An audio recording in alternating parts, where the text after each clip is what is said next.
Thanks for joining us today, everyone. I'm Rick Levine from the NAUMD, the Network Association of Uniform Manufacturers and Distributors, and I'm going to give you a quick commercial about us. We have an in-person event each year. It's coming up in May in Daytona Beach, a convention, about 400 industry leaders in the uniforms, image apparel, and workwear spaces.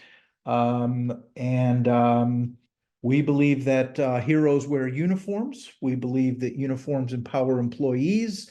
And we believe the uniform industries are good corporate citizens. So if you share these values, you might consider joining our network of about 250 companies. 90% are in North America, but we are growing internationally as well. We provide news services. We give out industry awards each year to honor excellence. We have network groups and a private member area where you can connect with members and discuss things.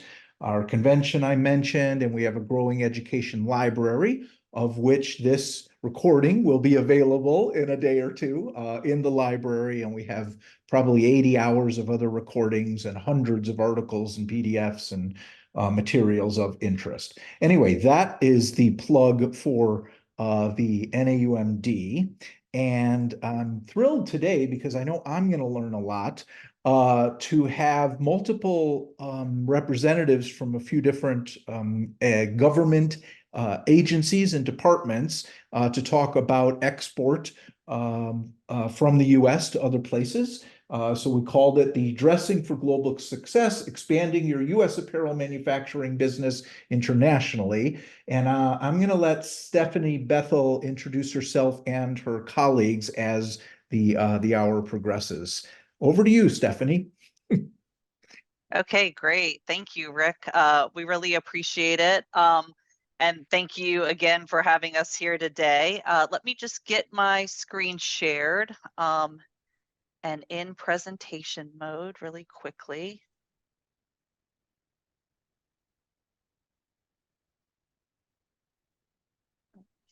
Okay, so everybody should be able to see that. Again, thank you, Rick and NAUMD for having us today. We're glad to speak with all of the participants on the line, and thank you all for joining us. We're here, like Rick mentioned, to highlight just a few of the federal government resources available to help your company export U.S. products or establish a facility in the United States if you're not a U.S. company. I'd like to thank all of our speakers for joining us today, several of us from the International Trade Administration, and we're also joined by the Export-Import Bank of the United States. Hey, so Stephanie, we see your actual PowerPoint. I don't know if you intended it to be in the presentation. The presentation mode. I don't know why it's giving me a little bit of a hard time doing that. Let's see if I can get it to do it. I mean, we're fine with this. I just wanted to make sure it was what you wanted. Yeah, let me see if I can just get it to go to the slideshow.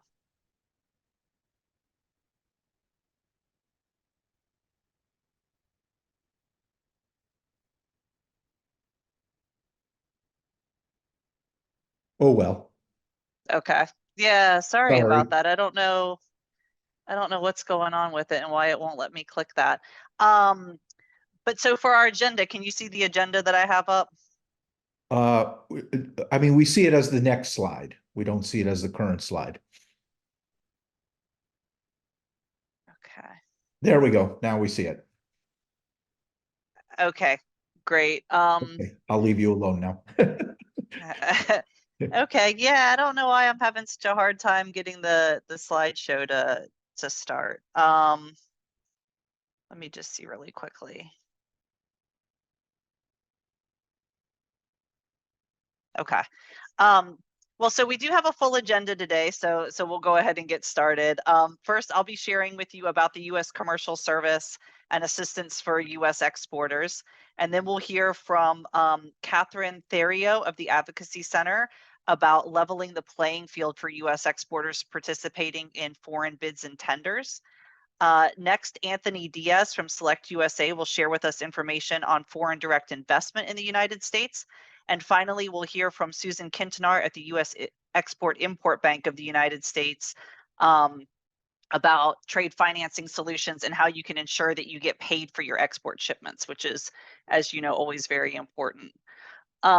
So again, my name is Stephanie Bethel, and I am a senior international trade specialist with the U.S. Commercial Service. I'm actually based in our North Carolina office, and I will tell you a little bit about the Commercial Service. So some of you may already be familiar with us. Probably a lot of you are not. So the U.S. Commercial Service is the export promotion arm of the U.S. Department of Commerce. We are a federal government agency, and our mission is to promote exports from the United States, mostly by small companies, although we do work with companies of all sizes. As a federal government agency, we're based in DC, but we have offices throughout the United States, staffed by trade specialists like myself.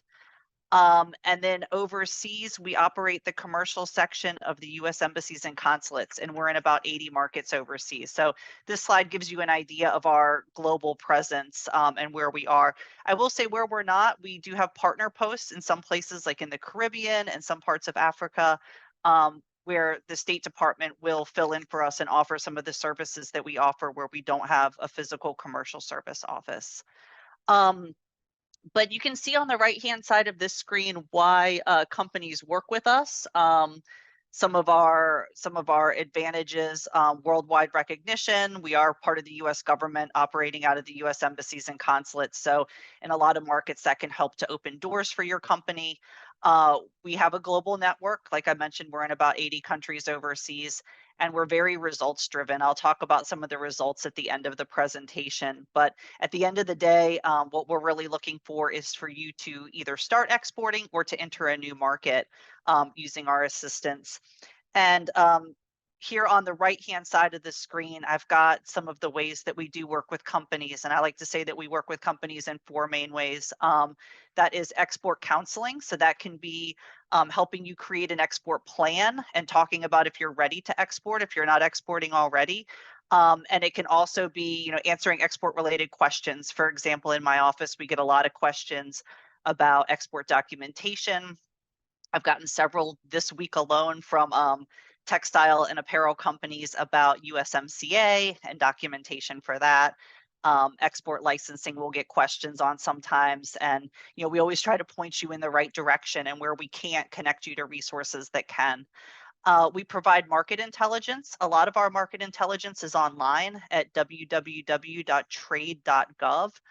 For instance, we have country commercial guides that are in-depth guides to doing business in a market. So let's say that you're interested in selling to Mexico. Well, we've got a country commercial guide on Mexico that talks about doing business there, best prospects for U.S. exports, sectors where we think that there are the most potential, working with distributors, selling to the government, all sorts of information.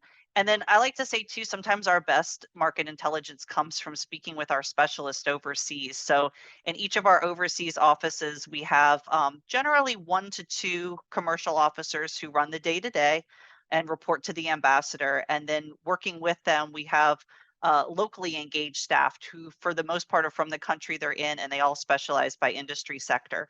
So speaking with that, either defense specialist if you're selling uniforms for military, or uniform fabrics for military, or the textile and apparel specialist if you're selling like hospitality uniforms. That can be the best intelligence just to get their one-on-one feedback specific for your company in the market. And then one of our fortes is providing business matchmaking, and that's where we can set up a day or 2 of appointments for you, either in person or virtually, with the types of contacts that you need to meet to do business in the market. So that can be distributors, representatives, in some cases buyers, or even government agencies. And then the 4th way we work with companies is through commercial diplomacy and advocacy. And I'm going to leave a lot of that to Catherine, since she'll be speaking next and is with the Advocacy Center. So to work with us, some of the qualifications to work with us is that a company has to be incorporated under the laws of the United States and have a product or service that is 51% US content by value.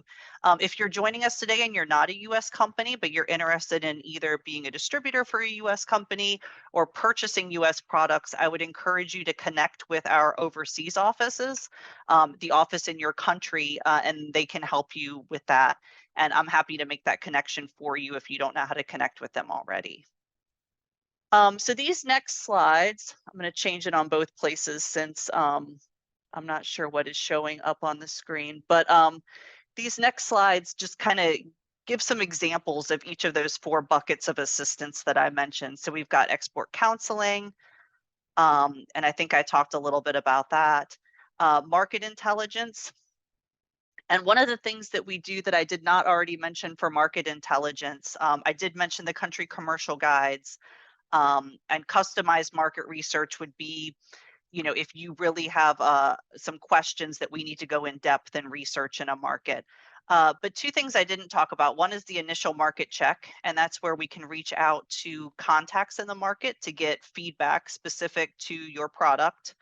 And then the international company profile. So if you meet someone at a trade show or online, they find you who wants to be your distributor or representative in a country, and you're just not quite sure about them. You don't know how reputable they are. It's hard to get that information from here in the U.S. We can ask our office overseas in the country what they know about the company, and then if they either don't really know them or you just need like a really robust amount of information, we can put together an international company profile, and that's where we do a background check on them, and our office will go out and visit them and then give you just a report about if they would be a good company to do business with and to be your distributor. And then business matchmaking, I talked about this. So some of the ways that we do that, like I said, are through in person, where we will set up a day or 2 of meetings for you in a country to meet with pre-qualified potential business partners that are interested in working with you. Or we can do those meetings virtually as well, set up through team meetings, or however you would like to set them up virtually. This is a good time to mention too that, being part of the U.S. government, a lot of what we offer, we can offer for free, like our export counseling, a lot of the market research.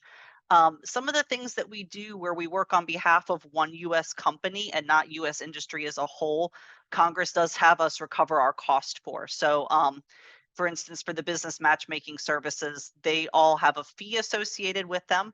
The fees are small for small companies, and then we do charge based on company size. So happy to provide more information on that as well. And then we also participate in and host a number of trade events. Locally, you may find export university courses where we partner with the District Export Council to put on like a day of how to export, for instance, our Export University 101. But then at a national level, we also work on different trade missions and trade fairs. Our next big trade mission is Trade Winds, which is going to Turkey and a few countries in the region, Italy, Denmark. So that's a big horizontal trade mission that we do every year, and it moves around the globe. And then again, commercial diplomacy, I'm mostly going to leave to Catherine. But just to have you know, if you're running into a non-tariff trade barrier in a country, please feel free to report it to us. That is something that we send up to DC, to our offices that work on that. So then for those of you that aren't exporting, my next slide just is why do exports matter? 70% of the world's purchasing power is located outside of the United States. We like to say that, if you have a market here and you're doing well, you should have a market overseas where you can export. And I think it's important just to make sure that we're helping you to find the best markets for you to start with. And so last year in fiscal year 2023, we facilitated $126 billion of export revenue. and we worked with 92,000 clients, U.S. companies, 85% of which were small and medium-sized businesses. So, sometimes people will think that, well, really only large companies can export. Maybe I'm too small to export, but most exporters are small and medium-sized businesses. And, small and medium-sized businesses report that one of the challenges that they face is just getting the information they need to export. And so we're here to help bridge that gap.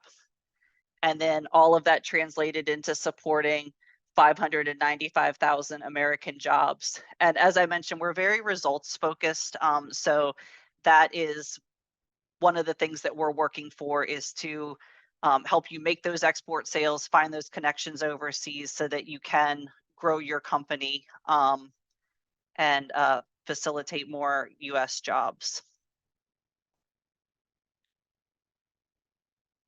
And so before I go, one of the things that I had wanted to mention is that, there are other federal and state partners that could not be here today, but just a few of them I have mentioned on this slide. I'd like to highlight two since I'm pretty much out of time. One is the Office of Textiles and Apparel, OTEXA. They are also part of the International Trade Administration. And they have a lot of market information on textile exports. They can also help with free trade agreements and labeling requirements for products overseas. So I've got their website here. It's full of great information.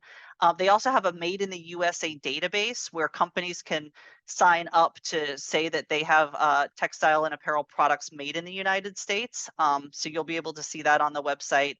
And then I also wanted to mention connecting with your state Department of Commerce or your state Economic Development Office that works with trade. And I can help to connect you to them as well. They administer grants through the SBA called STEP grants, and that's State Trade Expansion Program grants. And they can help with export promotion costs. Every state covers things a little bit differently, so it's hard to speak in general. But there's a lot of great resources both at the federal and state level. For example, the Small Business Development Centers offer a lot of assistance as well. So thank you so much for your time today. I'm happy to answer any questions at the end as part of the Q&A. And now I'd like to introduce Catherine Therio with the Advocacy Center. She's the regional manager for the Western Hemisphere of the Advocacy Center, which, like the U.S. Commercial Service, is part of the International Trade Administration. So Catherine, I will turn it over to you. Thank you so much, Stephanie. And thank you to Rick for convening this fantastic webinar. I'm so happy to be with you this morning. So just a few words about me. Actually, I'm about 2.5 years into the role at the Advocacy Center. But before this, I was with the state of Rhode Island, the International Trade Department there, and worked alongside of our Providence USIAC. So worked extensively in that role with textile companies and uniform producers in Rhode Island as well, and saw the amazing results that some of these the programs that Stephanie talked about can lead to in the different countries. So the gold key, the matchmaking, etc. And also we worked with the STEP program, and as Stephanie mentioned, it works a little bit differently in every single state, but it's generally underwrites the cost of trade missions and trade shows and a variety of export promotion programs. So I encourage you to look at that. So I am now with the Advocacy Center. As Stephanie mentioned, we're a different division of the International Trade Administration, and most of the team is located in DC. However, a couple of years ago, they started putting some of us in the field. So I'm located out of Boston, but I have colleagues that are also in Texas and California, covering the nation and meeting with companies to discuss Advocacy Center and how it could be beneficial to you. So advocacy basically is U.S. government support on behalf of U.S. companies as they compete against foreign firms for specific international public contracts, both civilian and defense sales. So what this might look like for you, if you are selling to foreign governments, so for example, militaries, police forces, fire departments, and there are public procurements that are put out by those entities, we can help you. And these tenders, one of the criteria is, again, that they are foreign government tenders, but that can be at the national level, state level, provincial level, local level within those foreign governments too. So quite frequently we do work with, police forces, militaries, other potential target markets for you. So our mission is to coordinate the U.S. government resources and an authority to level the playing field on behalf of U.S. exporters, again, as they participate against foreign firms for these contracts. So one of the requirements is that there has to be foreign competition. And again, the two big requirements are that there's foreign competition and it is a foreign government procurement. And I'm hoping that we'll be sending out these presentations afterwards, so you can take a look at the links and go to our website and see some of the links and the information all is on the website. So next slide, please, Stephanie.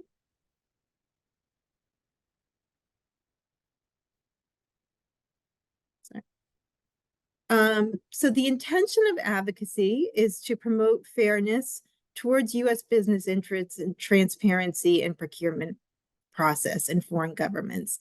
Certain countries around the world are more, transparent than others. Whoops, sorry. Okay, we're back.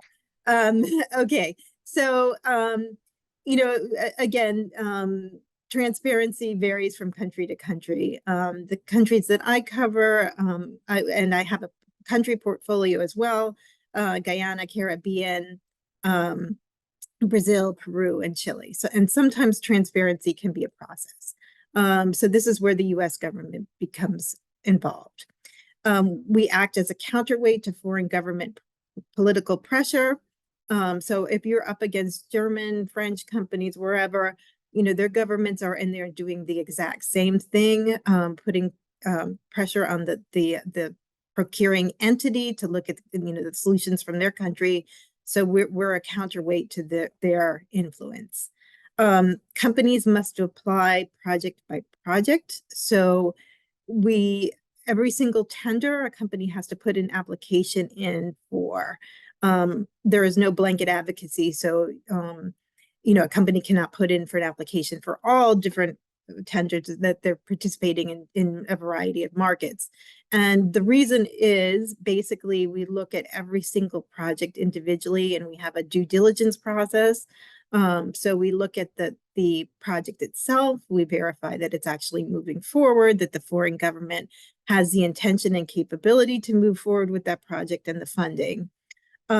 We also look at the bidder of record. If you're partnered with a firm in that country, we do a due diligence check on them as well. And the applicant as well. So we take a thorough look at each and every single application, every single project. Some of the things that is not advocacy, these all are issues that can be covered under different services from the Department of Commerce, but are not handled by our department. So enforcement of trade agreements or business climates. It's not prospecting, what Stephanie talked about before, the gold key, the matchmaking, that's all that work that can be done leading up to this. And many times it's a requirement that you need to have a partner in the foreign country in order to participate in these foreign bids and tenders. So that's, again, where Stephanie would come in with the gold keys and the matchmaking. And it's not lobbying other U.S. government entities. Next slide, please. So the requirements, again, it has to be a foreign government entity or quasi-government entity firm. So examples, a military, government fire departments. It could be police forces. So, anybody, healthcare, if there was health, hospitals, state-run hospital procuring uniforms, that could be eligible as well. So again, we verify every single project. and make sure that the foreign government is indeed moving forward. They have a genuine interest and a budget for it, and the ability to implement the project, as well as funding. We want to see that the foreign government is serious and has the wherewithal to move forward. There has to be foreign competition. I mean, the reason for this is because the end goal is the government-to-government messaging on behalf of these cases. So it's, the U.S. competition versus the foreign contenders. We have the company applicant and the bidder of record both need to pass a due diligence check. Basically, we do a background check on both entities. And we have a national interest determination. So is this something that the U.S. government should be advocating for? Next slide, please. This is the process. The first step is there's a 6-page application that is on our website that companies need to fill out. It basically contains a lot of information on the project. What is the budget? What is your solution? What does the competitive landscape look like? Who are the foreign competitors? Who are your U.S. competitors? And we have an anti-bribery agreement that both the company and the bidder of record need to sign, basically that you're going to abide by the Foreign Corrupt Practice Act. We do due diligence again on both the applicant and the bidder record. And the project itself. National interest determination. So one thing that we do look at is, content. We're a little bit different. We prefer to see 50% U.S. content. However, there are many cases that will allow less than that. And it could be for reasons such as it's creating R&D opportunities in the future. There has to be a certain level of content that is sourced in the procuring nation, that it's creating opportunities for future exports of products that may have greater U.S. content. And all of that is listed on our website under a policy section. And again, I think there's going to be, when we disseminate the slides, there'll be some links that you can look at. Once that is done, we create an appropriate advocacy strategy. So this is all about government-to-government messaging. So who is delivering the messaging to whom? And I have my next slide will cover that more in depth. What are we saying? What is the timeline? And generally, these strategies are multi-tiered, so we can have a variety of U.S. government officials delivering messaging to their counterparts. And again, the messaging and medium. So, we do a lot of letters that get delivered from Secretary of Commerce, undersecretaries, ambassadors in the country to different ministers and decision makers in the cases. Next slide, please. So this is the different levels that we work at. As I mentioned before, we do a lot of letters. So generally these letters are, speaking about the advantages of the U.S. Companies. These letters can be sent from an ambassador or a cabinet secretary or an undersecretary to ministers and chief executives. We also utilize the senior commercial officers frequently for emails and other day-to-day phone calls to staff level decision makers within the case. And also there's frequently, bilateral meetings, trade shows. There's probably a lot of trade shows for your organization. These talking points could be delivered at those as well. Next slide. And so this is where you can find us. We're broken down by countries. We have a list of all the country managers on our website, so you can find out who exactly is covering the country that you're targeting. You can find the questionnaire, the guidelines, etc. And, basically what I'd like, for you to take away from this presentation, when you are participating in these bids and tenders, please call us. We will walk you through this. We will, talk it out with you. We'll find out if it's the appropriate time. We realize sometimes that when a bid or tender is out, it's too late. We need to be in there doing the messaging before the tender comes out and the specs are written. So, we look at this in the time that the tender is being issued or, out. So we are happy to work with you and, walk you through the process. Thank you. Thank you so much, Catherine. We appreciate it. And just a reminder to any of the participants, if you have questions for us, please feel free to put them in the chat and we'll go through a Q&A session at the end. So now I would like to introduce Anthony Diaz from Select USA, who will speak with us about investing in the United States. Thanks, Anthony. Yeah. Oh, no, thank you so much, Stephanie, and thank you so much, Rick, and your organization for hosting us. So, like Stephanie had mentioned, my name is Anthony Diaz, and I am our Deputy Director for Programs and Events of Select USA, the national program to get international investment into the United States. It's a program that's led by the Department of Commerce, and like Stephanie and Catherine, I work for the International Trade Administration. Next slide, please. Oh, and next slide too. So what does Select USA do? So really the main purpose of our program is to help bring business investment into the United States. And we do this by helping two client groups out. So if you're an economic developer in the audience, or if you're an international company in the audience, this presentation might be most relevant to you. So we help out international investors that are looking to start operations in the United States, looking to expand operations in the United States. And we also help out economic developers at the state, regional, and local levels. Something about Select USA is that we are geographically neutral. So when we're helping out international companies to come to the United States, we don't tell folks where to go, but we, next slide, please, use our services to help help these companies make informed business decisions. So these are our Select USA services for both companies and economic developers.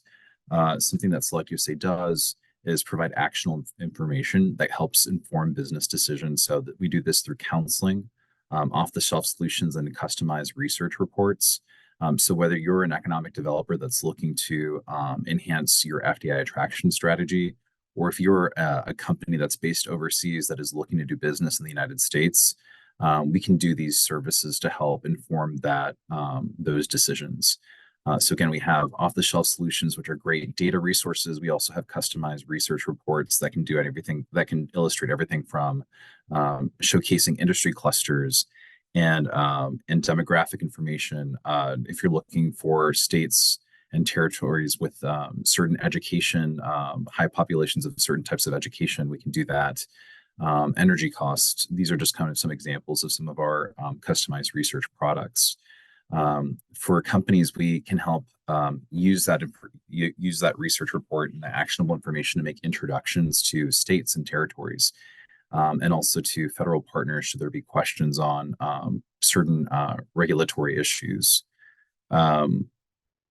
Speaking of regulatory issues, we also help companies and EDOs with better understanding of U.S. regulations and rules, and even of just resources that exist.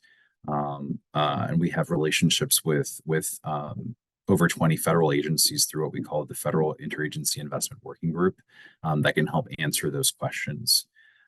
For economic developers, we also have a investment advocacy. So this is a service that we have when a U.S. locality is competing with an international location for investment.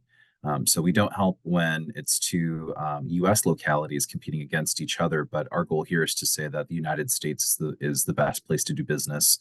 So we'll leverage high-level USG officials to make phone calls and to just encourage companies to choose the United States over an international location.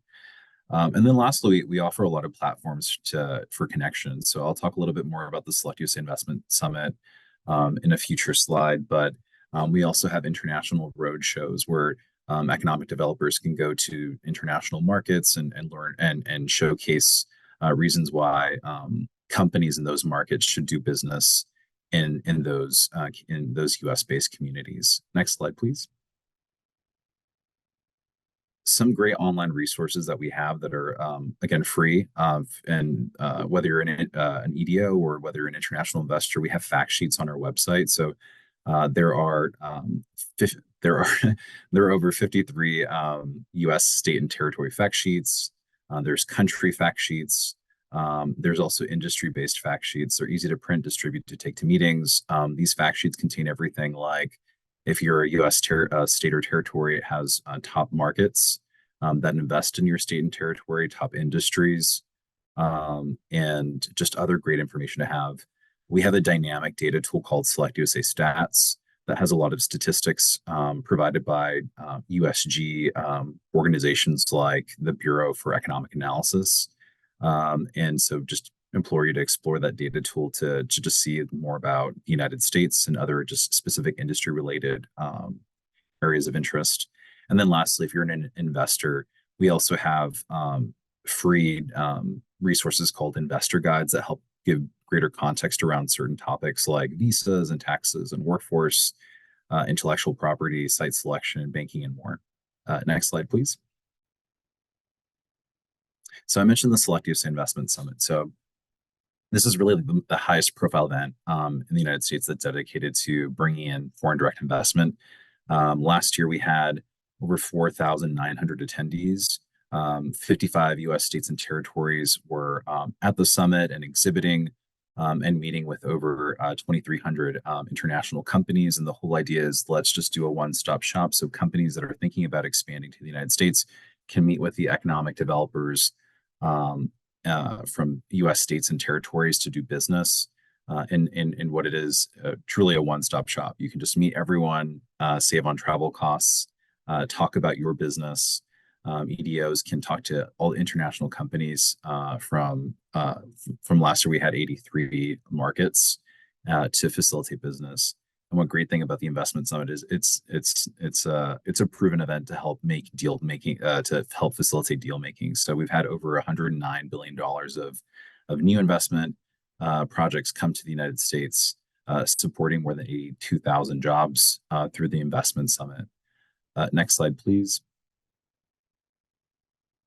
Oh, and this is just more information about the investment summit if you're interested in attending. If you're an economic developer, if you're an international company, again, over 4,900 attendees, 55 U.S. states and territories.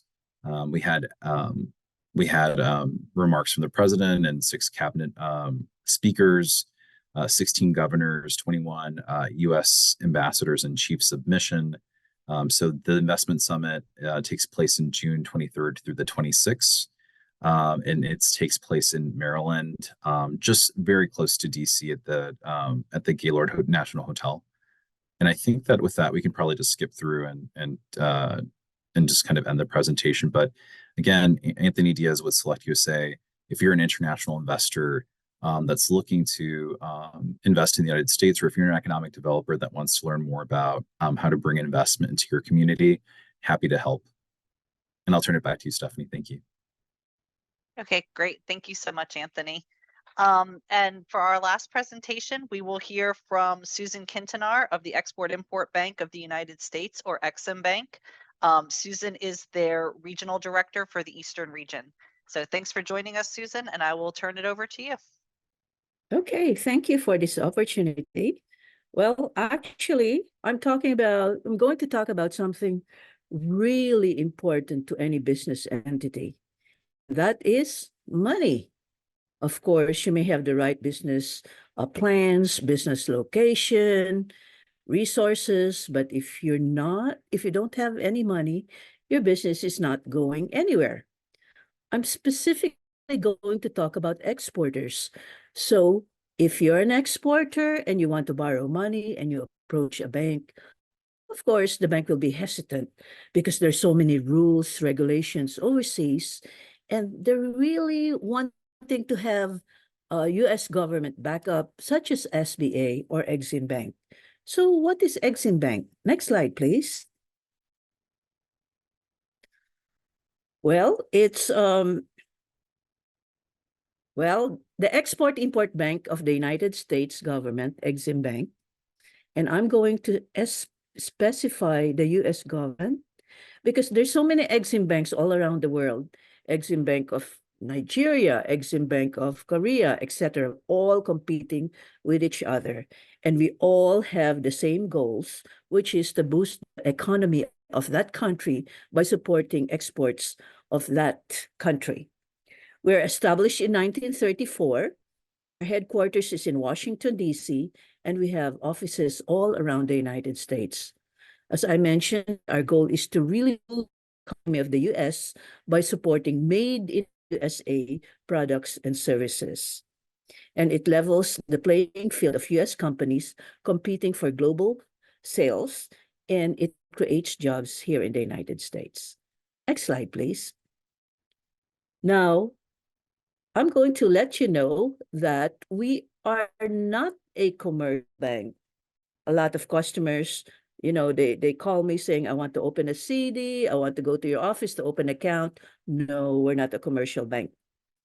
And what we do is, as a federal agency, we provide guarantees to our delegated lenders to lend on our behalf.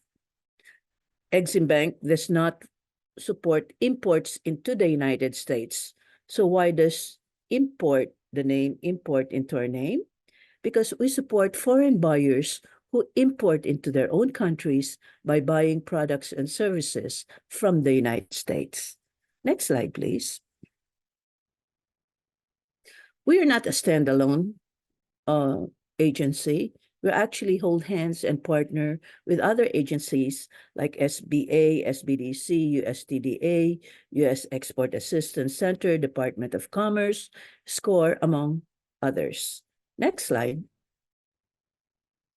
So the first thing that we would do is try to determine if we support that country. Well, at our website, www.exim.gov, we have all the countries listed around the world, alphabetically listed, and further segregated into you doing business with either the government or the private sector, and then further segregated into you doing business on a short-term basis, which is 1 year, medium term up to 5 years, and longer term, of course, anything longer than 5 years. Very user-friendly. It either says Y for yes and N for no, meaning to say we have to check every now and then because that changes. And we're open in over 180 countries. Next slide, please. Well, we have to make sure that when you approach us in order to support your transactions and your company, we have to make sure that the products are made in the USA, at least 51% made in the USA, including labor and overhead, but not markup. So you're probably saying, that may be hard to accomplish. Not really. I'll give you an example. Like, for example, a plain T-shirt comes from the Philippines and it costs $1 here. And then when the company, the exporter comes, tie-dyes it, puts fringes and reshapes it, right, with the additional cost of $1 and ships it to countries that we can do business with, that is complying with our U.S. content.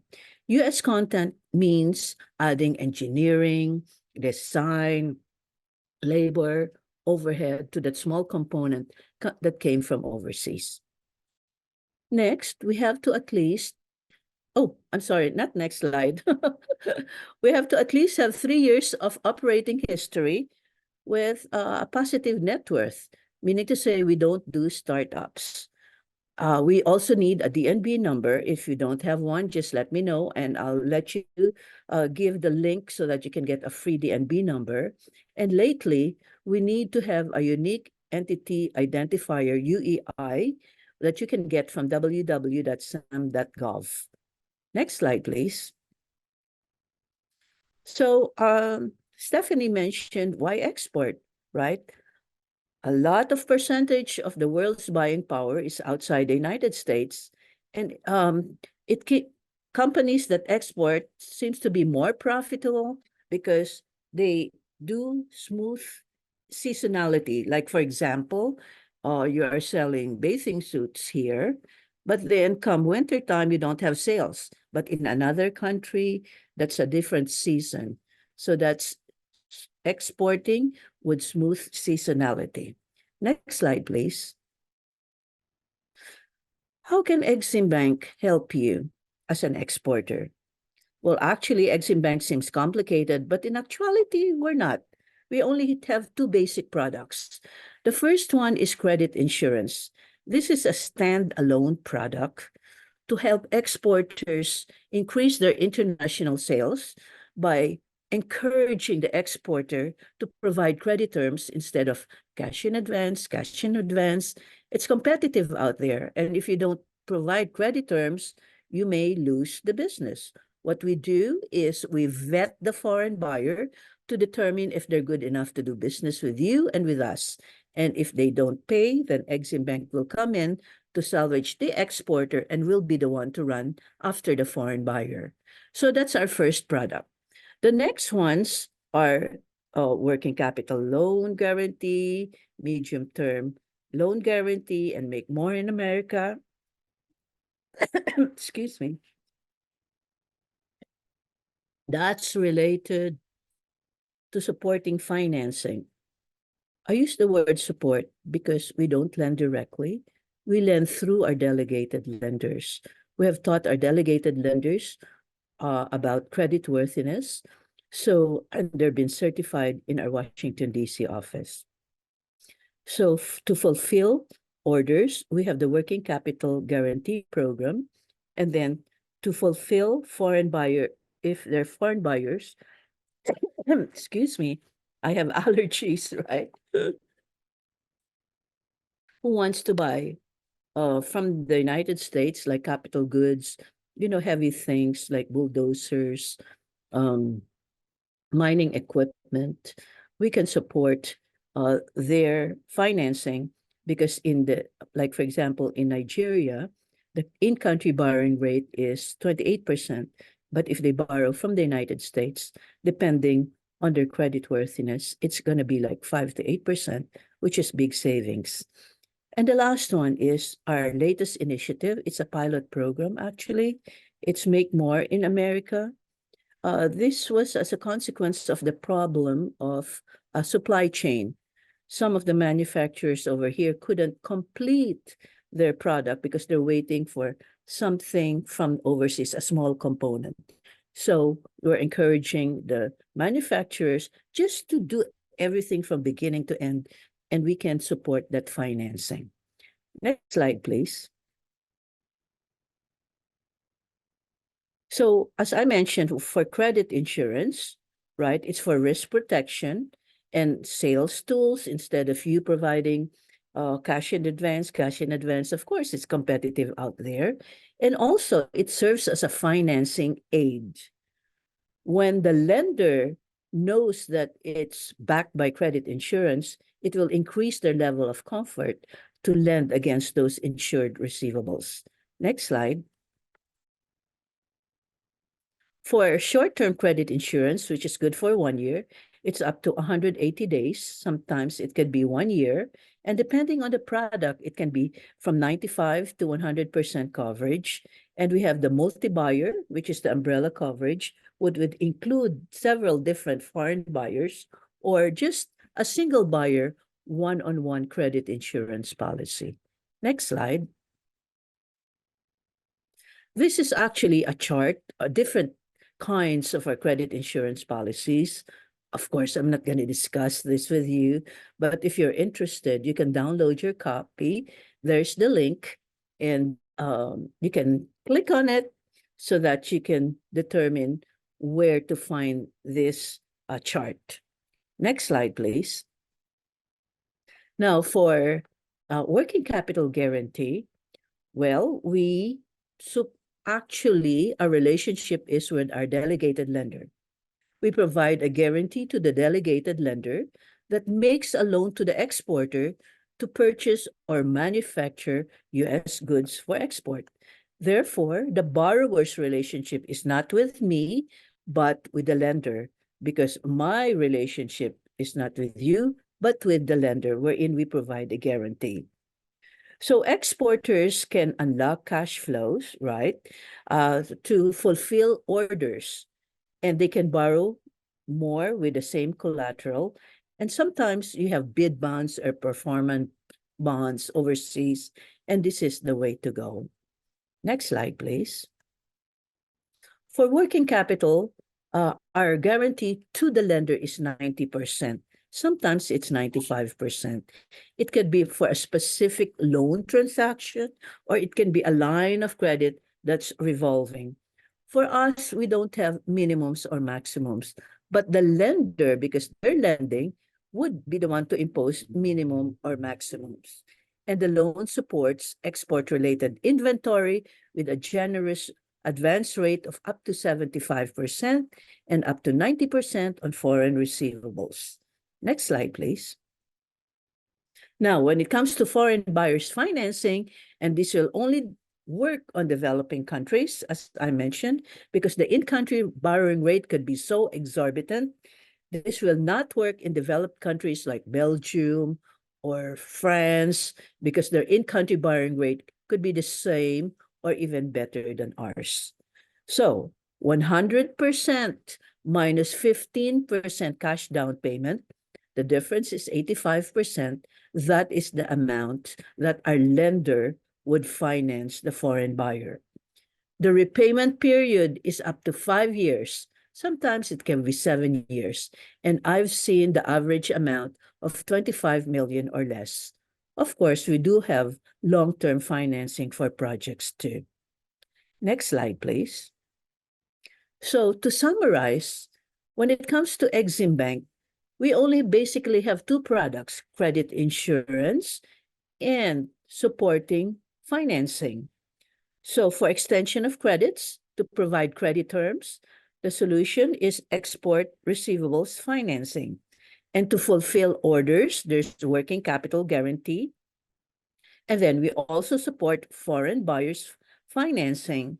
And if the exporter wants to increase their warehouse capability, then there's Make More in America initiative. Next slide. So that's about it for me. Those are my contact details, and hopefully I can support you in any way. Thank you so much. Take care. Thank you so much, Susan. And again, I'd like to thank all of our speakers today, Catherine, Susan, and Anthony.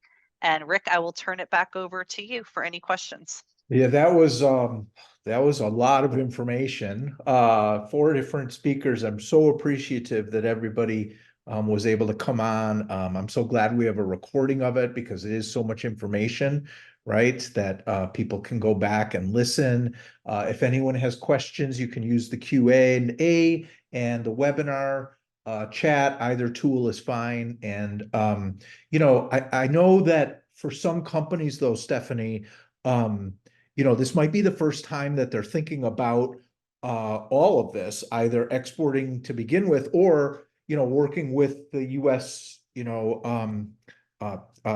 Government for assistance. And so, at a just basic level, newbie level, right? How do I get started with you, right? And what if I think of a particular market? Like, I know, okay, I think we'd be great in Italy. Or, I think we'd be appropriate for the Middle East. So that's a 2-part question. Like, how do I get started? And what if I have a specific market that I'm interested in? Sure. Thanks, Rick. Well, for the commercial service, I would say the best place to get started is with your local trade specialist. So wherever you're based, you will have a local specialist that can work with you. You can find them either on trade.gov, or feel free to email me. If Rick sends out the slides, you'll have my email. It was on my last slide. Feel free to email me, and I'm happy to connect you as well. They would be the best place to start, and they can, if you're a beginning exporter, talk to you about getting started in exporting and some things that you want to keep in mind, give you some resources. And then if you've got a specific market in mind, maybe you've been selling to Canada and Mexico, and you want to start to open some European markets, they can start to connect you with our staff in those countries to get more specific market feedback. Okay, perfect. A question, Catherine, I think this is for you. What if there's multiple companies that need advocacy help, like all at once? Is that like, how do you deal with that? Like, there's a conflict within a conflict, or how does that work? Yeah, thank you. So certainly, and that can be the case that there are multiple U.S. companies competing for the same bid or tender. We process every application individually. So if we have two companies that have both applied and been accepted, then we go in and we advocate for both equally. We can mention them by name. If companies do not, apply, we cannot mention them by name, but we go in with much more of a by U.S. versus, by the individual company. And if we are going to speak about them, then we speak about them equally, presenting, similar information. So yes. Is that So fairly common? I know certainly companies in the US that sell to the Department of Defense are often, able to export some product and there's multiple companies making the same potential items because we need so much of it. yeah, certainly. And again, this is where we are, the goal and one of the criteria for advocacy is there has to be. So, then the messaging would just shift from being, one particular company to being multiple companies, multiple US. So it switches to a national messaging, more by US and here are appropriate vendors Yeah.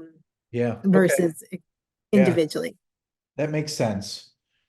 Okay, Anthony, wake up. I've got one for you because we do have more international interest. And typically, if a company is a member of the NAUMD and not from the US and not Canada, let's just call Canada part of us. But it's because they want to do business in North America, right? And so I'm thrilled that I've learned more about what you're doing because there may be companies that I can be referring to say, hey, and not only can the NAUMD help you, but here, talk to Select USA. How do they go about getting started with you?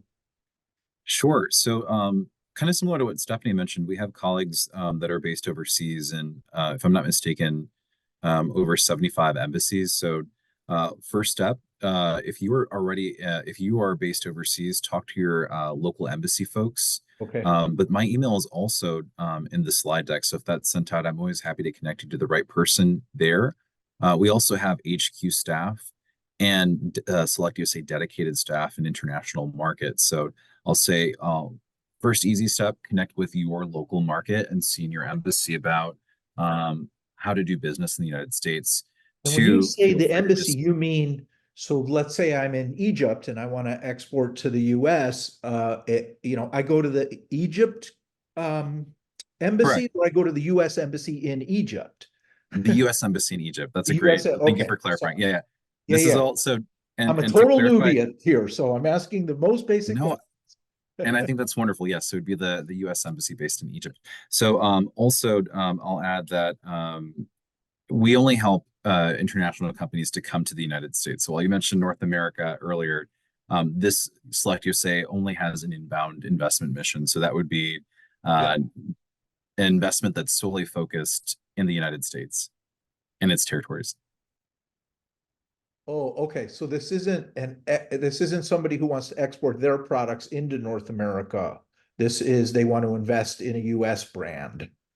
This is someone who wants to start operations in the United States. Yeah, So yeah. whether we are one industry agnostic, we are also help out companies whether they're in the tens of billions of dollars to open up a new fab, or $100,000 for like a sales office. Yeah, perfect. We help international companies to establish a presence in the United States so they can do business. Yeah, no, we definitely get asked about that, right? Like they'll introduce themselves somehow, and then the next step is, okay, well now I need to land product there and have somebody warehouse it and and deal with it. So Oh, sure. that's perfect.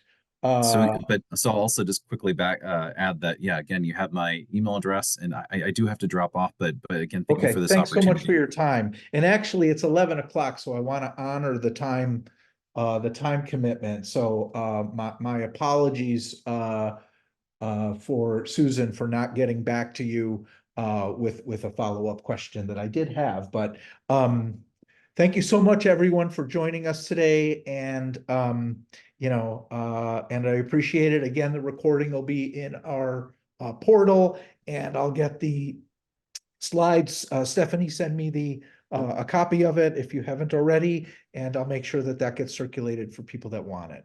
Thanks again, Stephanie, for helping me organize all this today. Thank you so Thank much, you Rick. so We really much, appreciate it. everybody. Okay, take care. Bye. Thank you, Thank you, everybody. everyone. Thank you. Bye-bye.